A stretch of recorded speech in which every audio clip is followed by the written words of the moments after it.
You know, in the last desperate months of a war, when peace talks are happening, you'd think the fighting would slow down. But sometimes, that's when it gets the most vicious. Soldiers can be ordered to fight and die for tiny, meaningless scraps of land. And there is no better example of that tragic, brutal absurdity than the battle for a place called Pork Chop Hill. So, let's just get right to the heart of it. This is the central question, isn't it? From a military perspective, this hill was basically worthless. It offered no real advantage. And yet, thousands of men fought and died for it in two separate, horrific battles. So, why? Why would you pour so much blood and treasure into a piece of land that strategically meant nothing? And if you want to understand just how absurd this whole thing was, get this, the name. It wasn't named after a hero or some famous general. Nope. Someone looking at a map thought the contour lines kind of looked like a pork chop. That's it. It's such a mundane, silly name for a place that was about to become an absolute hell on earth. Okay, a hill with no value. So if the hill itself wasn't the prize, then what on earth was going on? Well, to get the real answer, you have to zoom out from the battlefield. You have to look at the high-stakes world of politics, because that's where the real war was being fought. And here it is. This is the key. By 1953, the Korean War was a grinding stalemate. Peace talks were happening, but they were dragging on and on. So both sides started using these bloody, small-scale battles as basically bargaining chips. It was a political tool. The Chinese leadership would authorize an attack like this to send a message to the negotiators, a message that said, just because we're talking peace doesn't mean we've lost our will to fight. Suddenly, every little hill became a symbol of national resolve. Now, take a look at who was facing off here. What's absolutely wild is just how evenly matched these forces were.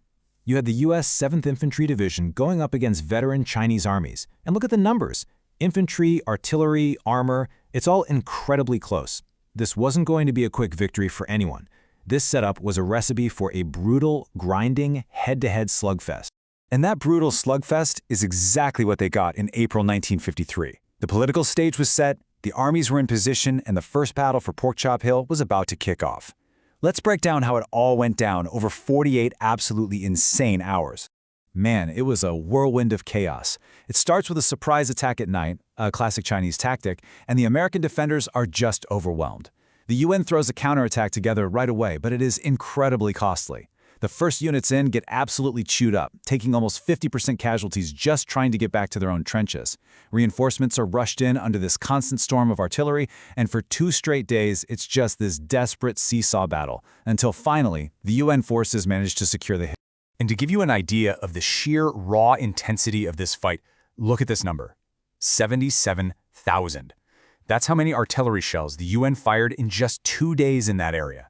Almost 40,000 of them landed on Pork Chop Hill alone. The Chinese fired back just as many. The hill was just pulverized. It was literally being reshaped by explosions. But you know, a number like that doesn't really capture the human cost. For that, you have to look at the stories of the men who were there. Take Company K. They went up that hill with 135 guys. 20 hours later, only seven walked off without a wound. It's basically the annihilation of a company. And then, in the middle of all that horror, you get these miracle stories, like Signalman Jerry Olson, who was found alive after being missing on the hill for 8 days. When the first battle was over, 104 American soldiers were dead and hundreds more were wounded. The UN had won, technically. They held the hill. But what an unbelievable price to pay for a victory that, in the grand scheme of things, meant absolutely nothing.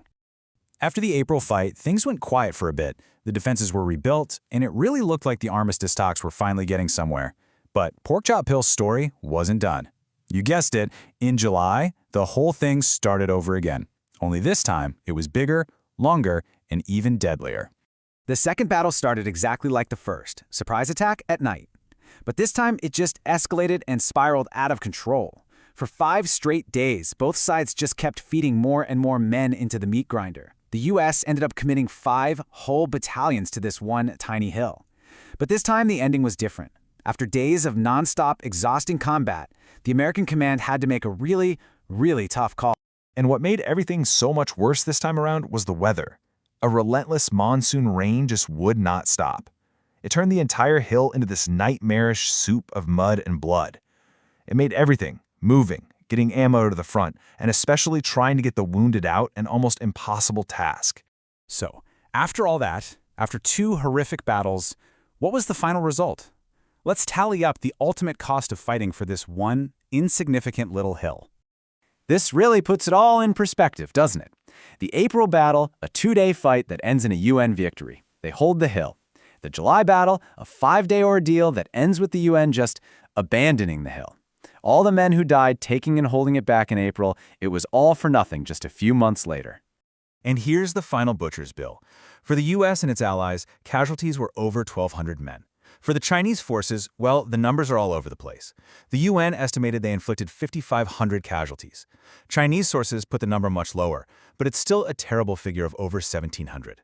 Whatever numbers you choose to believe, the human cost was just staggering for everybody involved. But maybe no number can really capture what it was like.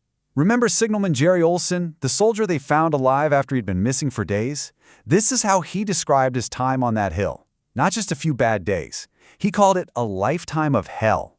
That phrase, that tells you everything you need to know about what it was really like. And here it is, the final, tragic, gut punch of an irony.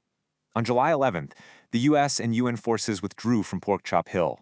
And on July 27th, less than 3 weeks later, the armistice was signed. The war was over. All of that fighting, all of that death and suffering, for a piece of land they ended up just giving away, happened right on the very eve of peace. Which brings us all the way back to our first question. Was Porkchop Hill a necessary show of force, a brutal but critical message that helped finally seal the deal on the armistice? Or was it a tragic and pointless waste of life, a symbol of how wars can demand the ultimate sacrifice for reasons that have more to do with politics than any real purpose? It's the question that still hangs over the legacy of this small, forgotten, blood-soaked hill.